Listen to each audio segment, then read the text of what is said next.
Hi, my name is Stan Moretsky, and today is June 18th, and I'm interviewing Paula Glazier at the Max M. Fisher Building in Bloomfield Hills.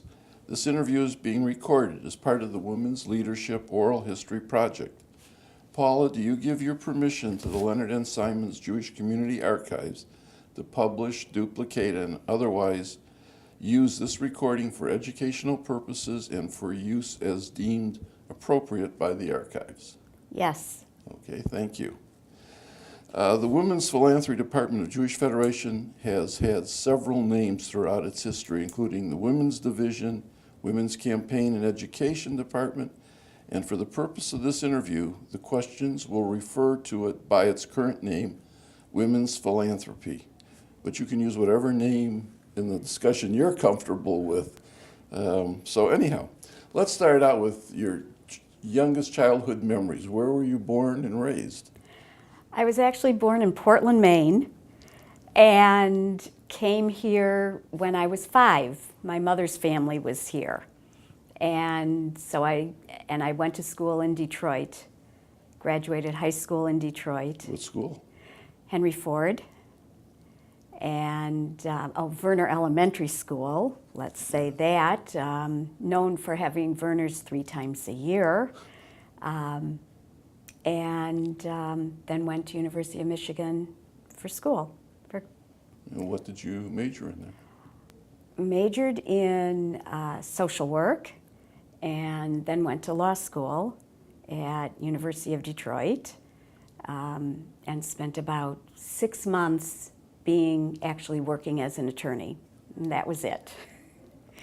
But it was great, a great background for all my volunteer work after that. Were you involved in organizations back in high school and in college? So learning to get started in volunteer work? In high school, I was. There were always a lot of clubs. I was president of the National Honor Society. And not so much in college, but philanthropy, being involved in organizations was always important in my family. So it was something that I aspired to do. What about religion in your family? We were members of Congregation Shaarey Zedek, part of the conservative movement. So my earliest memories in Detroit were of going to the Shaarey Zedek on Chicago Boulevard, that big building. I remember when the Shaarey Zedek on Bell Road was built. I watched its progress the entire time, and it's impressive that it still looks so good now, so many years later. And also in Maine, one of the things that family lore, what I've been told, my grandfather and my father helped start a conservative shul there. So being active in the community has always been part of my life. Tell me about your folks and their activities. My parents worked really hard, and they weren't that involved. My mother worked most of the time, but when they could, they did. I remember my mom being part of a Hadassah study group for years, and they also, when Detroit started a chapter of Friends of ALYN Hospital in Jerusalem, my parents became very involved, because ALYN Hospital in Jerusalem, an orthopedic hospital, was actually founded by my dad's uncle in the 1930s. But again, I grew up with stories of him, my grandmother's favorite brother, who first went to Palestine in 1918, 100 years ago now, with the American Zionist Medical Unit for Palestine, one of the first Hadassah missions to Israel. And I have letters that he wrote talking about the colonies of the Galilee and day trips from Tiberias. So it's just a fascinating story. Very interesting. So philanthropy has been part of your family history very strongly then. Yes, yes. So when I had little kids and I was no longer practicing law, I decided I would get involved with organizations locally that I could do it on my own time and be able to take care of my little kids. I joined ORD, I joined Hadassah, I joined NCJW. I just joined everything. I got very involved with ORT. In 1990, I became the president of Women's American ORT in our Detroit chapter. That was a great experience. And when the ALYN Hospital chapter was started, I was the third or fourth president of that, and it was great working with my parents on that. I also, at the same time, was involved in Federation because I really felt that Federation was important, is important. Federation, it's the umbrella, it's the safety net for the community, for world Jewry, and I felt that as important as it is to be involved in specific organizations that target specific individuals, the wonder of Federation is that it deals with everybody. It can touch everybody's life through all of its agencies, both locally and the organizations that it gives money to on a national and international basis. When did you first start with Federation? I was trying to think of that as I thought about coming here today, and I think it was in I know it had to have been in the early 80s. I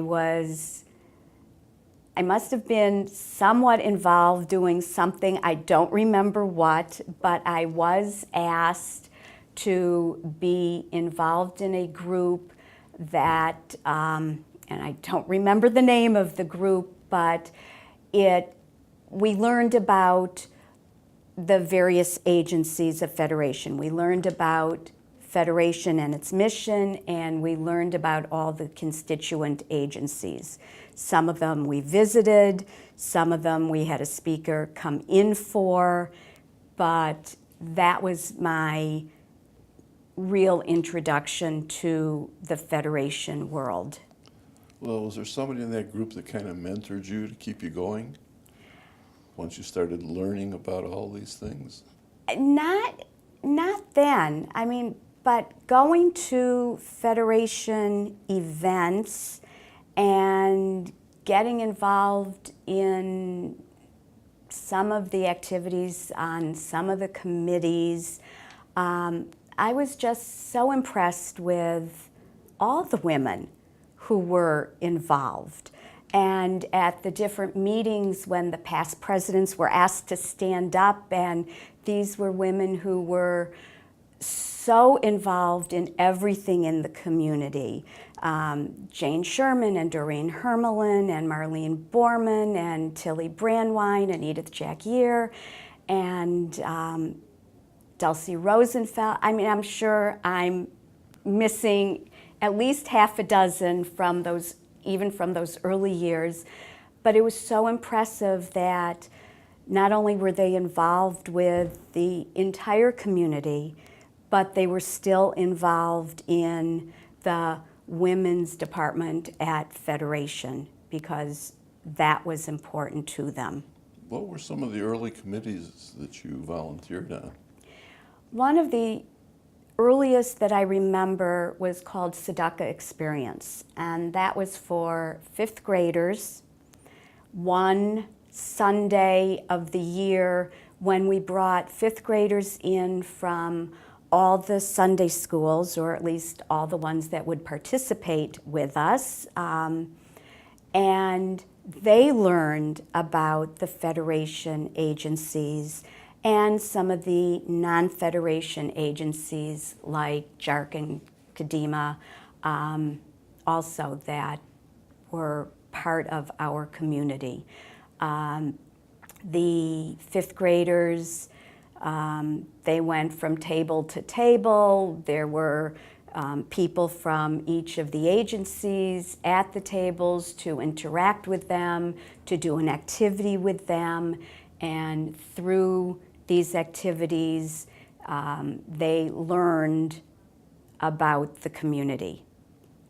And that lasted a number of years. When I first came onto it, Sherry Schiff was very involved with Zedek Experience, and Zedek Experience has evolved through the years.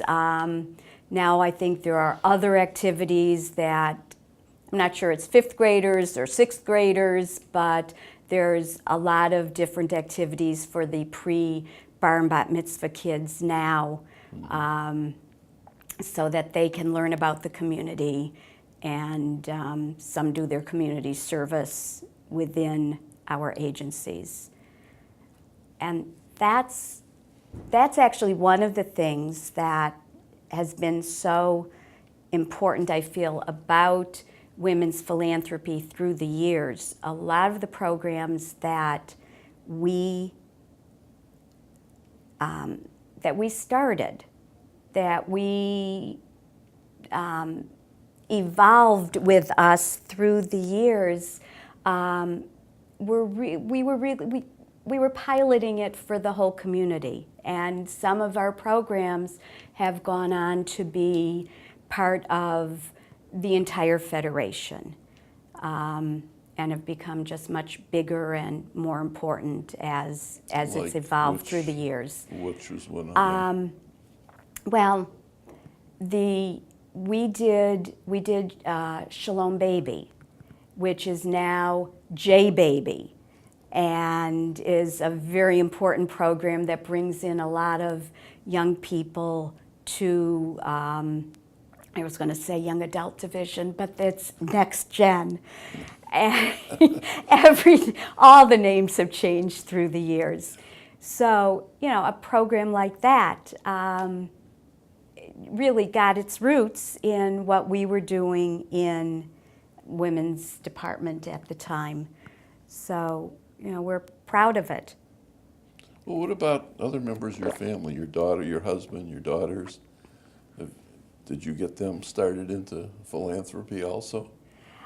My husband is wonderful. He's not a committee person. He was on the board for a number of years at Hillel Day School, and when it came time for him to be president, he backed off because he's just not a committee person, which is fine, but he's very, very philanthropically minded.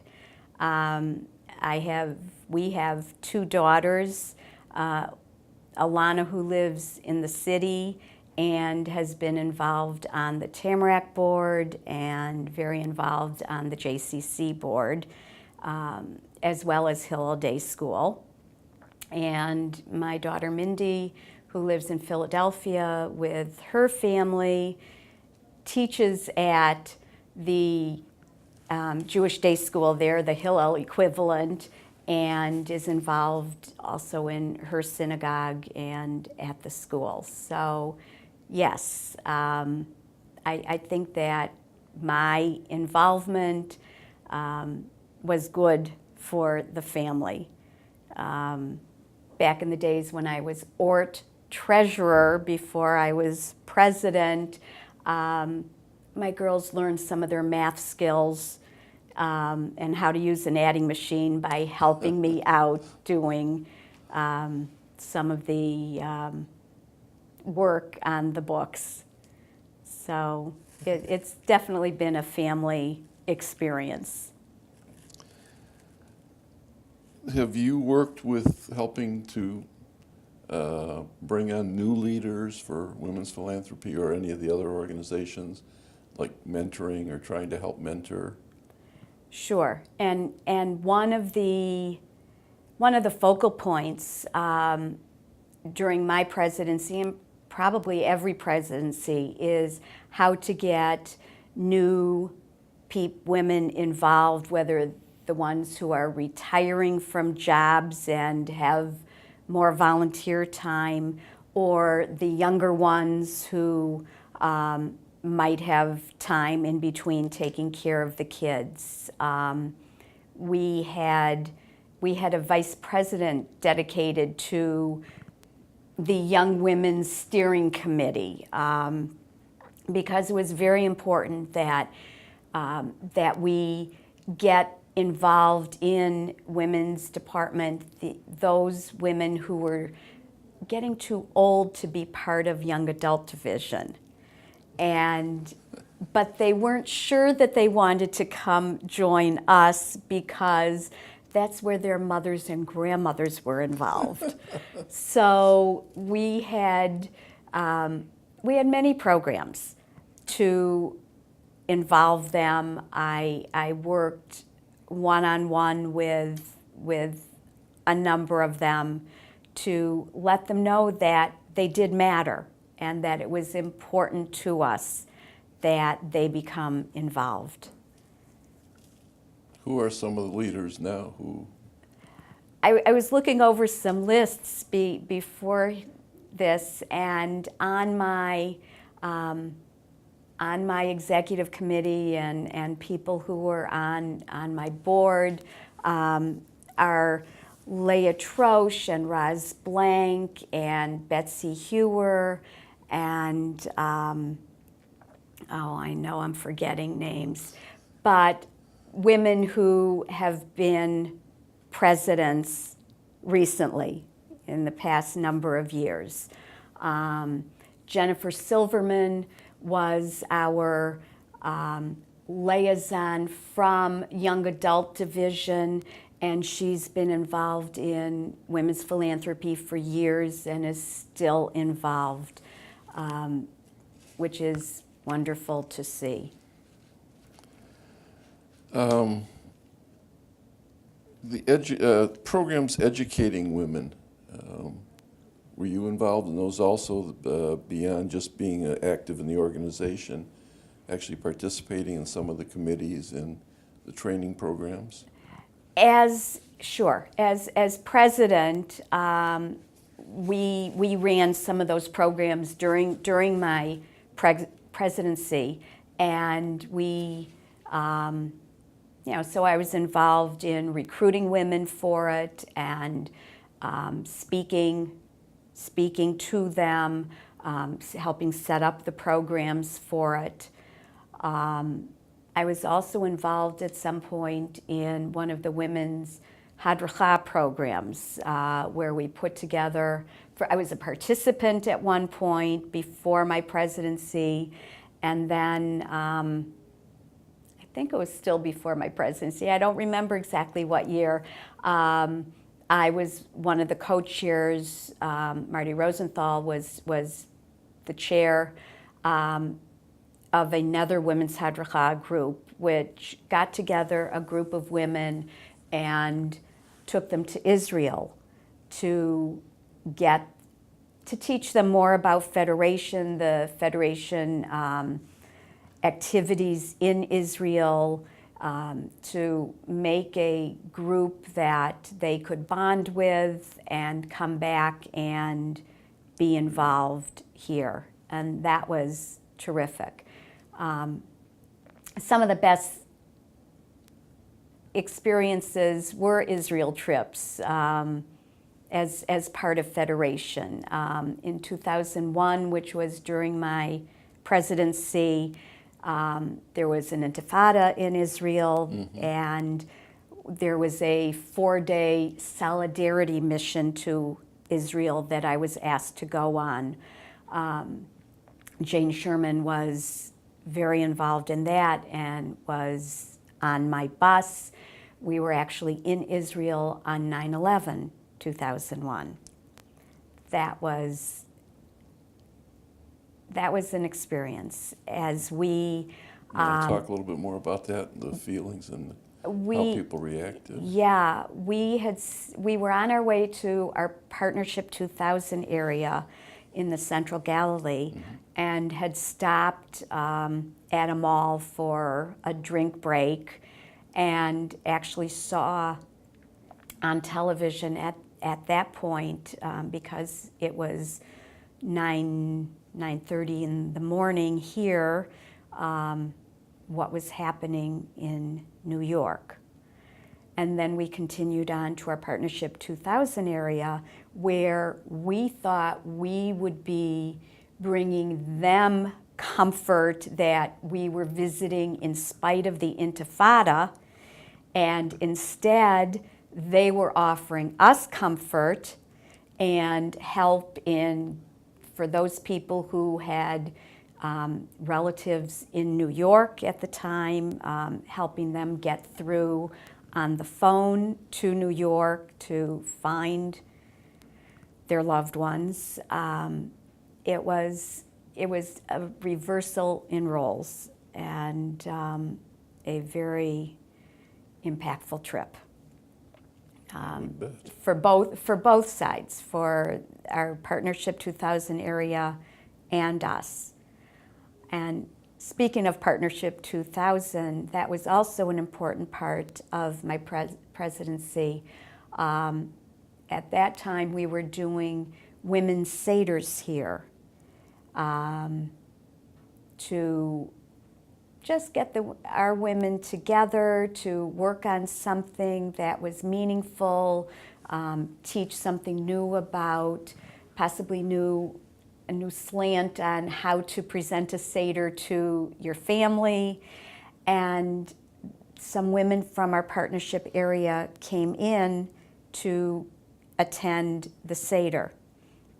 And they stayed at women's homes, and they were here over Shabbat, and a lot of them went to Shabbat services with our women. And it was the first time for many of the Israeli women that they had been to services that weren't Orthodox. So they saw how other people celebrated being Jewish, that there was another way besides the Orthodox services that they were used to. That was one thing. The other thing that I feel they learned was they saw how many volunteers were involved in putting together the Seder, in working on our different committees within women's department, and they took that back with them as a model for the partnership region and developed women's groups amongst the 3 municipalities that made up our region, and really had a novel model of volunteering. They really hadn't seen that before, and I think that was really important. Yeah, very much so.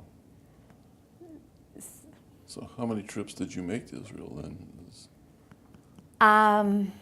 Around the time of my presidency, well, there were also the Detroit Miracle Missions. There were 4 of those, and I was on 3 of them.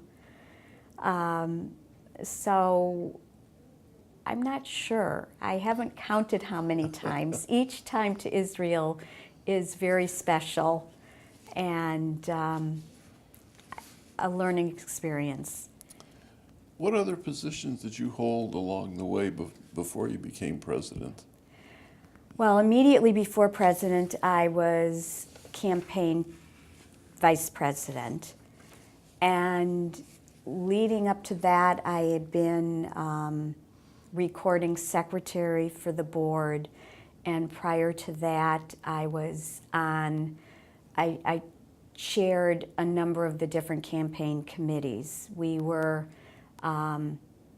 It was felt then that we had many different giving levels so that women could feel comfortable coming in at whatever level they wanted, and we had events for each of those giving levels, which was a lot of events. And now it's been consolidated to, I think, just 2 events, but we had a lot, and it seemed to work. For those years, it did work, and I feel that I worked my way up the giving levels and sharing the different committees and getting the opportunity to meet and interact with all the women who were part of Women's Philanthropy, Women's Department. As you work your way up, you have all these different duties to perform as chairs, as vice president, all these other things. What do you feel were the most important parts of all these activities that you did, especially in your duties as president? What did you feel was the most important part of that job? Giving everybody, all the women, a voice. Letting all the women on all of our committees feel that they were spending their time in a worthwhile manner, and educating them as to where all the money was going, why we were doing this, why it was important to be part of the community.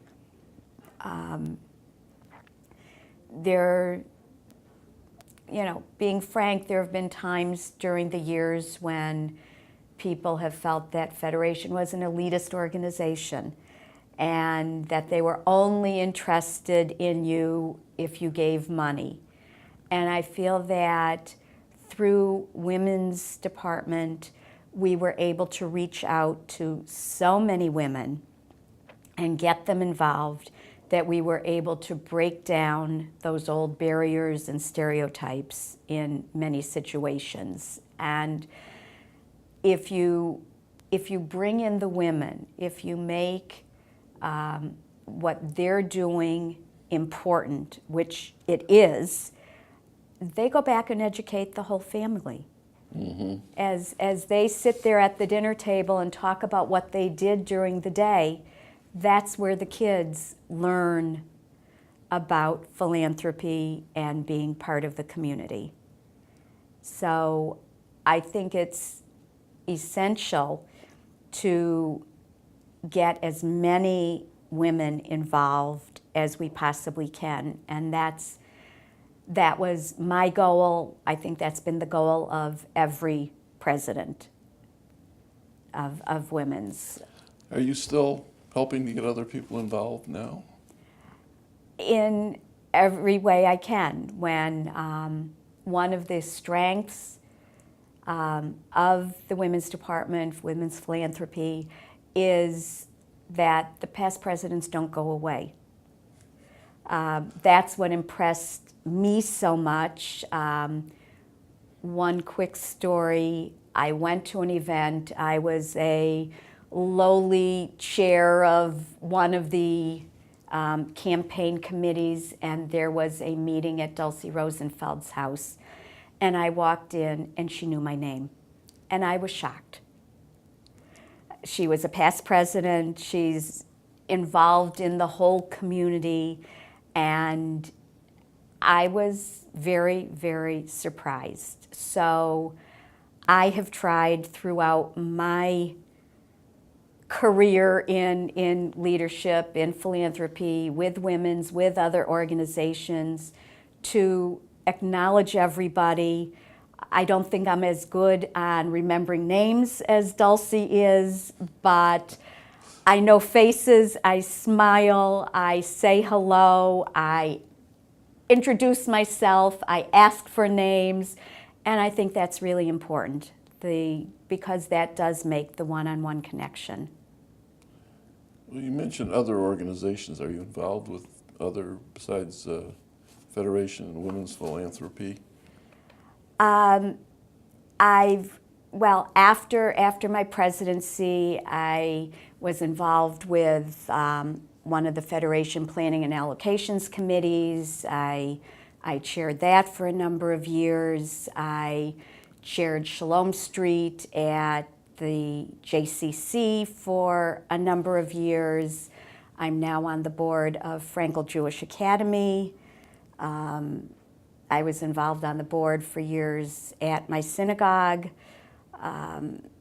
It's just important to stay involved and be part of the community.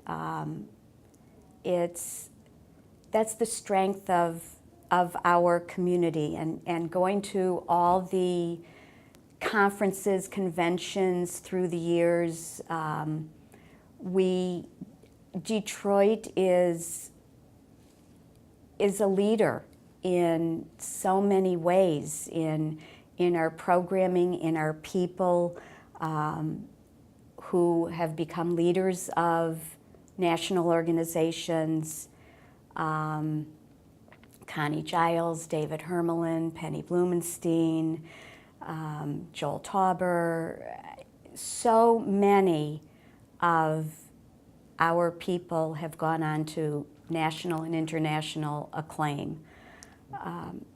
And again, it's without notes, you should never mention some names because you're not going to get them all. So I apologize to anybody and everybody who I'm omitting, but everybody is important. Right. Well, as an executive of all these organizations and challenge, what were your greatest challenges? What were the biggest problems that you had to solve, especially as president of Women's Philanthropy?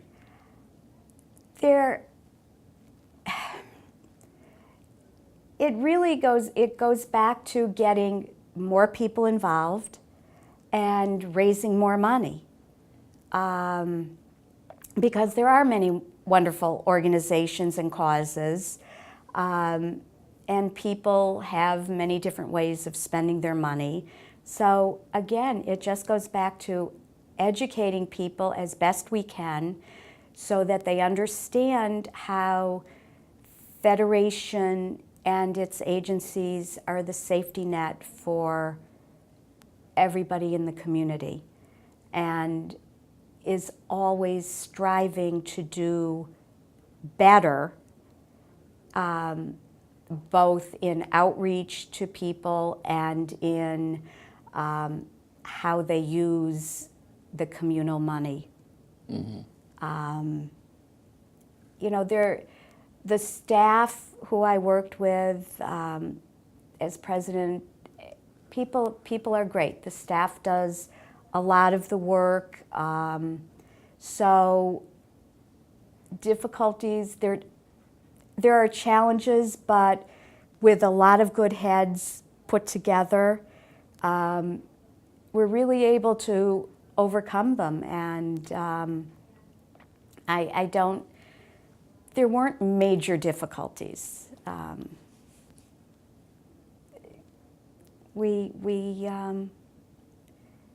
I feel that every year we build upon what's been done in the past, mm-hmm. and go forward to new heights of success.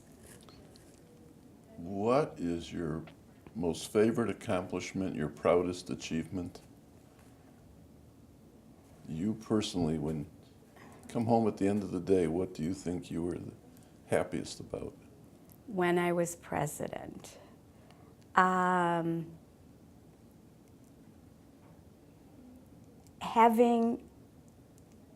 seeing people who were happy to be involved, who understood why they were involved and were eager to do more. bringing along the younger people. David Hermelin of blessed memory told us that one of the duties of a leader is to look behind us and pull people along. It's not good for an organization when somebody stays in one position for years. You have to train people. You have to make them want to be president or chairman or whatever position it is. You always need to be looking to build future leadership. And in women's philanthropy, we have so many wonderful qualified women that sometimes it's difficult to choose, but we've done a wonderful job. We've had many wonderful presidents and campaign chairs, and I feel that we've gone from success to success. Well, what staff members do you remember working with, Federation staff people, and how did they interact with you? And I don't want to ask you who your favorites were, because that kind of, but... Well, when Helen Katz came in as the director of Women's Department at the beginning of my presidency, and she hadn't worked in Women's Department prior to that. And there were certain things that we had our own way of doing things, so she and I spent a lot of time together as she learned the culture of Women's Department and the hands-on approach of the women who were involved, because that was very different from general federation, from general campaign. The people on our committees expected to be involved and expected to have their ideas listened to. And for support staff, Tony Hayes Howard started around the same time, and she is still working in women's philanthropy and has been spectacular, kind of our communal memory of things going on. But one of the important things that happened, during my years as campaign chair, going into the presidency, women's philanthropy used to be down here on the first floor of the Federation building, and we were isolated. Our staff people did not interact that much with other people in the building who were all on the second or third floor. And when they decided to make more conference suites on the first floor, women's got moved up to the second floor.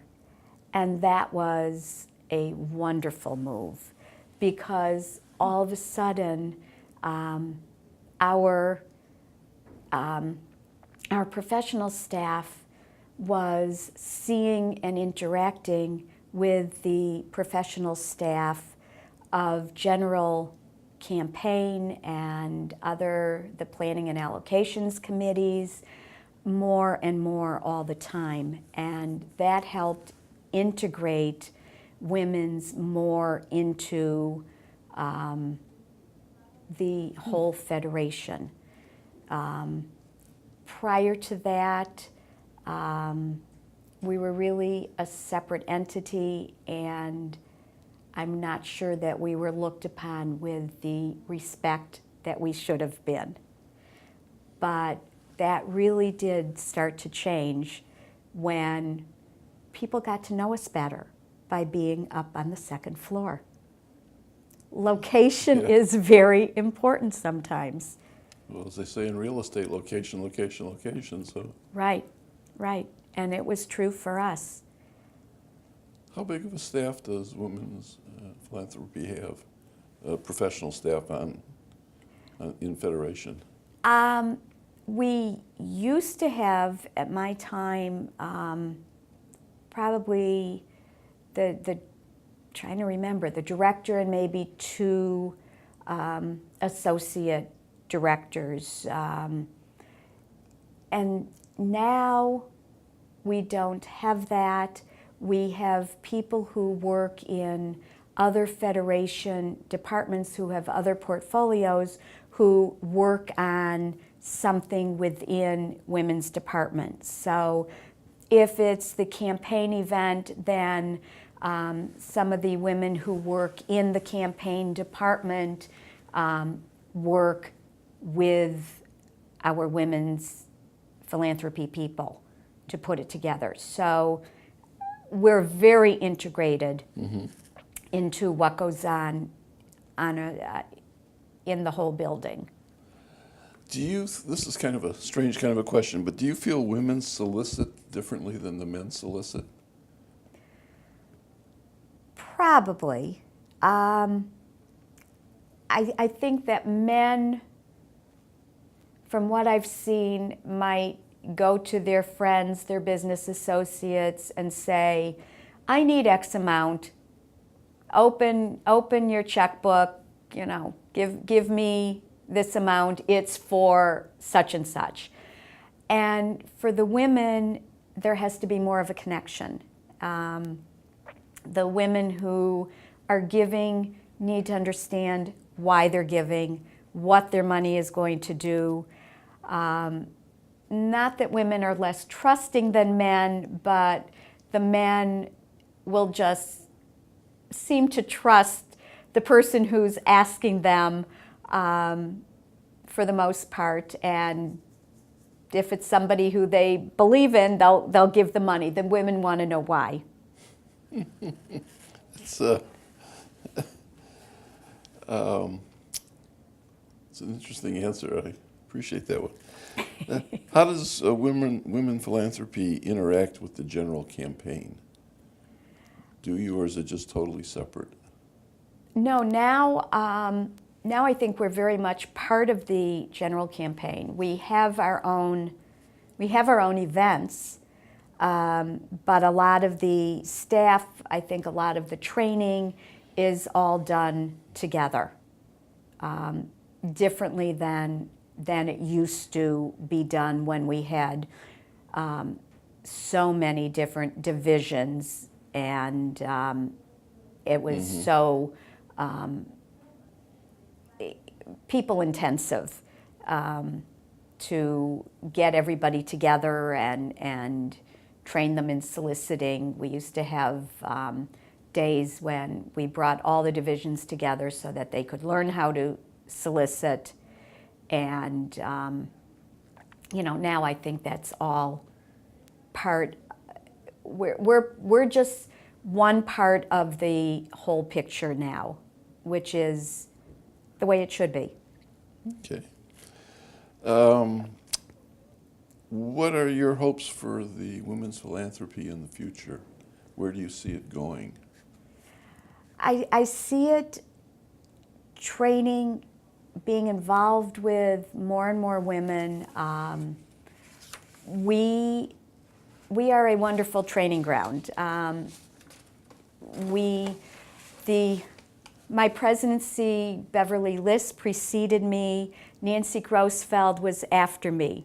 Beverly is the current president of our Detroit Federation. Nancy was president a couple years ago of the whole federation. And a lot of the skills that one needs for that can be learned in women's philanthropy. And not to say that you have to be a member of women's philanthropy to learn these skills in order to move on to big jobs in Federation as a whole, but it doesn't hurt. And I see us as an important part because, again, it's important to get as many people involved as possible.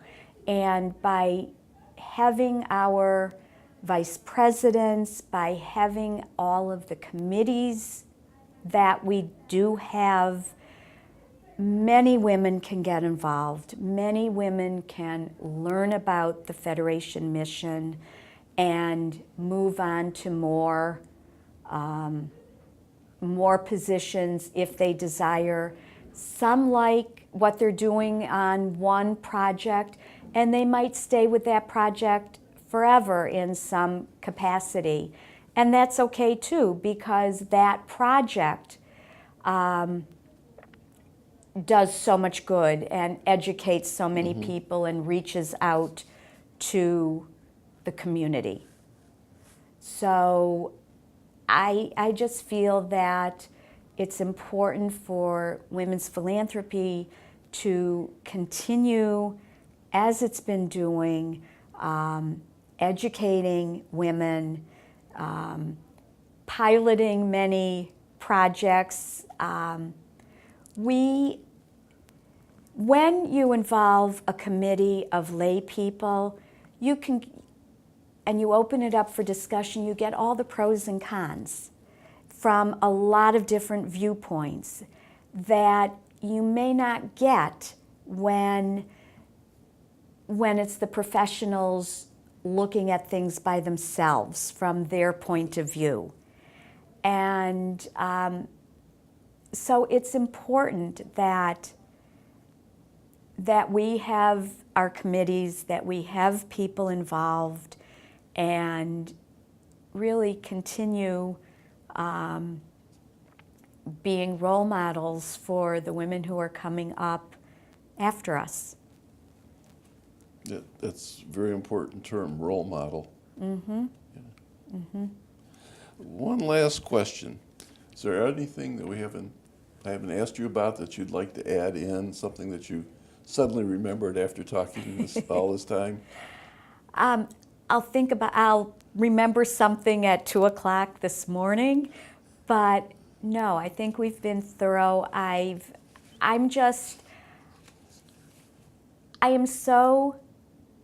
feel so privileged and so honored to follow in the footsteps of the women who came before me in women's philanthropy. And the women who have come after me have been a stellar group of women. It's a privilege to be part of that crowd. I hope that all the things that I did, half of which I can't remember right now, I hope they were important to other people at the time and continue to be important, and and that some of the things are the reasons some people are involved today, have been involved, will get other people involved. I'm just very happy that I have been part of the Detroit Federation and the group of wonderful people who I've worked with at Women's Philanthropy. And I'm very happy to have interviewed you today. I think it's been a wonderful experience, and I appreciate all the history that you've given us. And I know that future watchers of this video will enjoy it also. Thank you. Thank you.